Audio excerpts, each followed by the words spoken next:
What's up, guys? It's a Spent Man coming to you from the beautiful North Country. Today we're going to do a back 40 farm tour.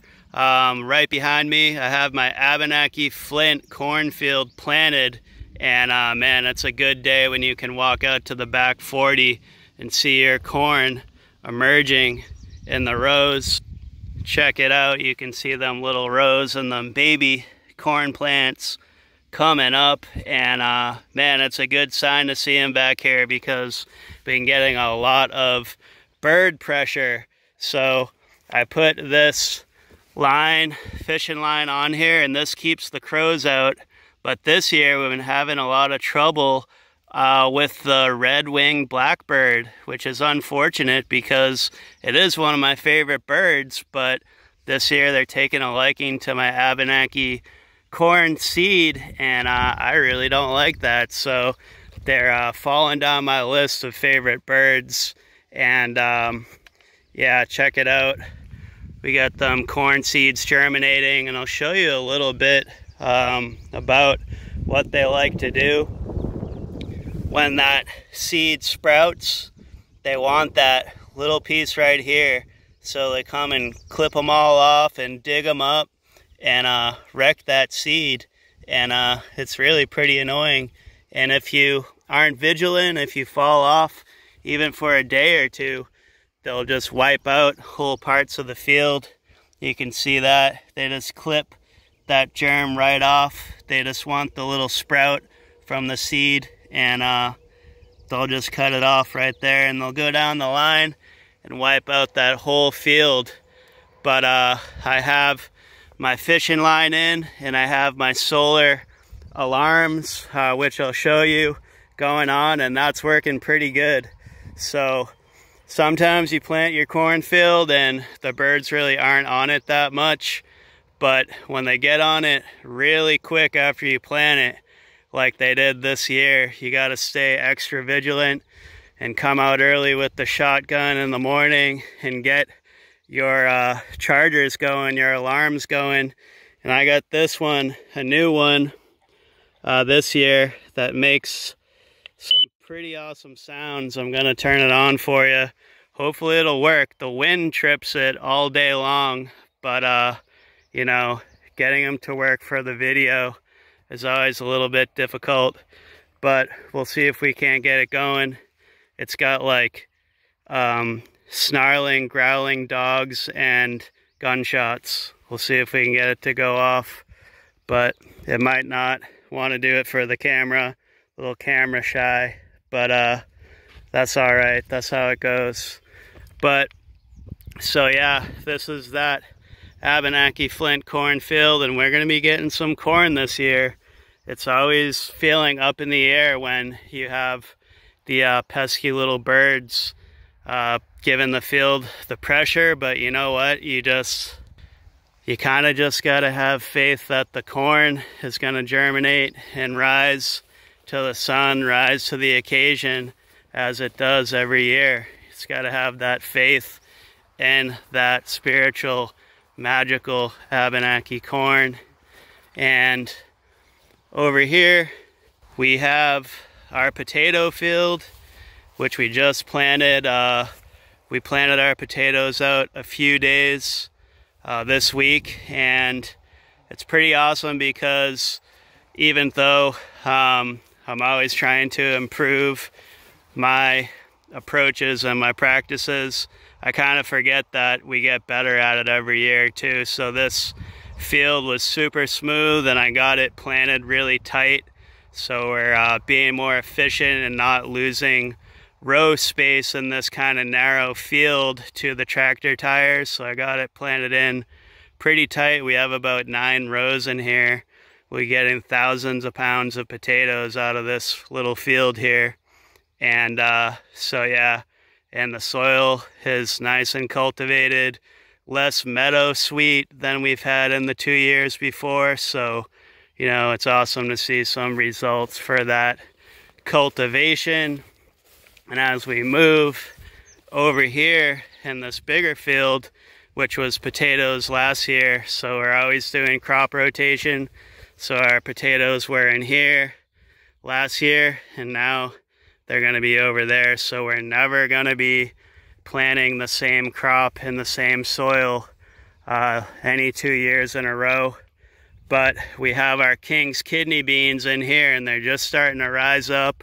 And we planned our plantings in accordance with the signs, guys, in accordance with the moon and the rain. So we always want to be planting on a sign where the moon is coming up, when it's waxing, not waning. And you can see the magical beans popping up, and they're just amazing. They unfold from their own energy, and I don't know, beans just always amaze me. Look at that opening up like that. Crazy, magical nature. And so this will all be King's kidney beans, and we actually built up our seed stock year after year. So our corn, it's from our own seed, and our beans are from our own seed too. We do bring in the potato seed from different sustainable operations in the Northeast and Idaho, Colorado, different potato growing regions. But we're finding that our own potatoes were in better quality than our seed was this year at the time of planting. So we did our certified sustainable seed in this bed over here, and our newer bed over here where Wendy's working, we planted our own seed. So we're going to do a little comparison here, and we have our expensive certified seed in the more cultivated field that we have, 3 years of work in.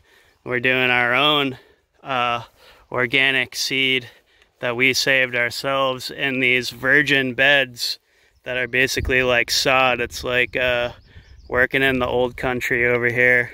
So you can see the difference between a first year virgin area and a third year more cultivated area. So it's less work, but you know what, you got to put that sweat equity in your field. So we'll see how they turn out. And out here I got my little field hand over here working on the winter squash. We're doing our winter squash over here this year. We got Wendy working away. And what do we got? Orange Man, that's our own squash from the seed that we save. And it's a butternut type squash with a really deep orange flesh, and yeah, it's really sweet. We don't even need to plant sweet potatoes up here because our Orange Man butternut is just as good, if not better, than a sweet potato. And yeah, you heard it. And Seminole, that is a native squash from Florida and the Southeast that we save too and plant out year after year. So we're not really worried about food shortages out here in the North Country because we're saving our seed, we're planting that food, and we're tapping into that abundance, baby. So that is the back 40 farm tour, and I hope everyone out there is doing good, doing well, making it through the great reset we got going on. It started with the viral element, and now it's definitely into the supply chain, inflation, government-caused energy crises, and all these things. So we hope people are doing well out there. We are keeping on out here in the beautiful North Country, surviving, thriving through that great reset, baby. And I'll show you one more thing, actually.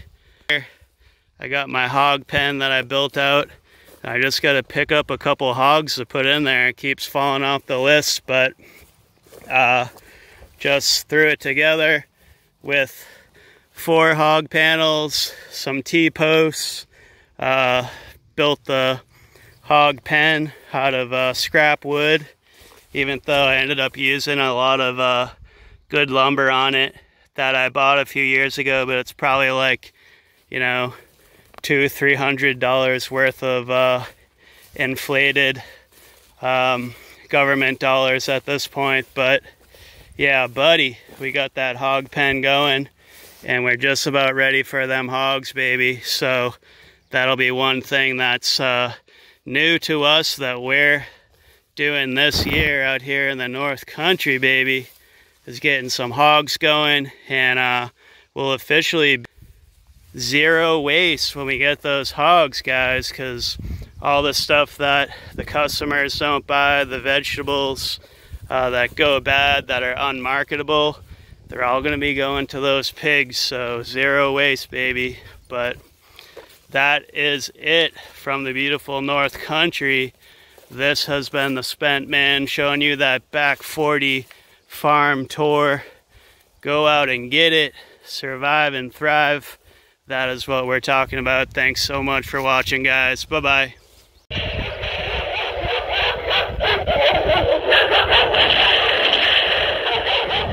There it is. You heard it here first. Stay the hell out of my damn cornfield.